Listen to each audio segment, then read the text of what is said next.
अस्सलामुअलैकुम, मैं मोहम्मद इमरान। आप इस वक्त देख रहे हैं मेरा YouTube channel Imran CM18 official.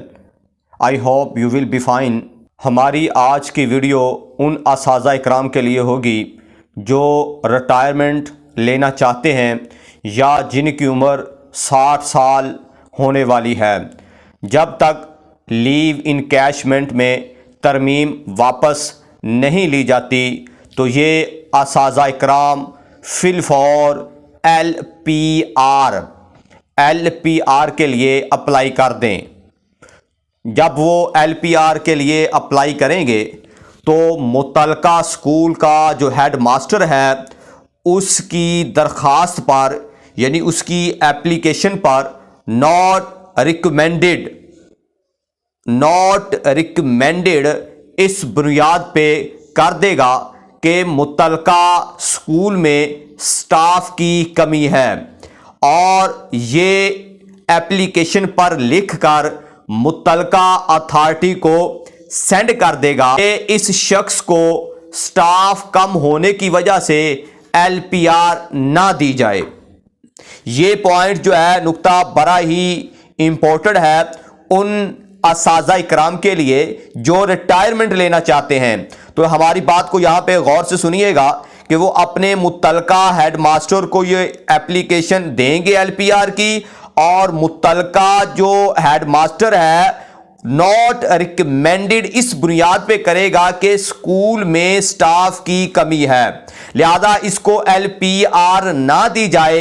इसी तरह क्या होगा, उसकी LPR रिजेक्ट हो जाएगी और वो लीव इनकैशमेंट लेने का हकदार होगा।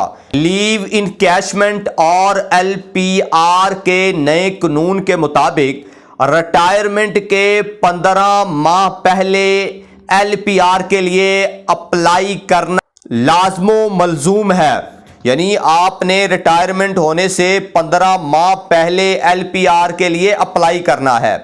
जो बंदा यानी जो असाज़ा इकराम LPR के लिए अप्लाई नहीं करेंगे, इसके बाद ना उसे 12 माह की छुट्टी मिलेगी और ना ही उसको लीव इनकैशमेंट मिलेगी। ये नया कानून है, लिहाजा आप फिल फॉर जो है अगर रिटायरमेंट लेना चाहते हैं या आपकी उम्र जो है 60 साल होने वाली है तो आप अभी इसी वक्त LPR के लिए अप्लाई कर दें।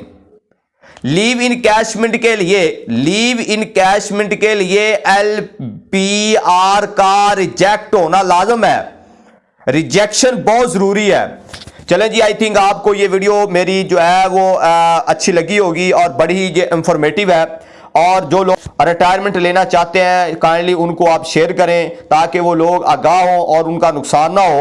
तो काइंडली आपसे हम्बली रिक्वेस्ट है, अगर आपने हमारे इस चैनल को सब्सक्राइब नहीं किया तो काइंडली सब्सक्राइब कर दें और बेल आइकन को भी प्रेस कर दें ताकि हमारी हर आने वाली नई वीडियो का नोटिफिकेशन आप तक पहुंच सके और आपका भला हो। हमें इजाज़त दीजिएगा। अल्लाह हाफिज़।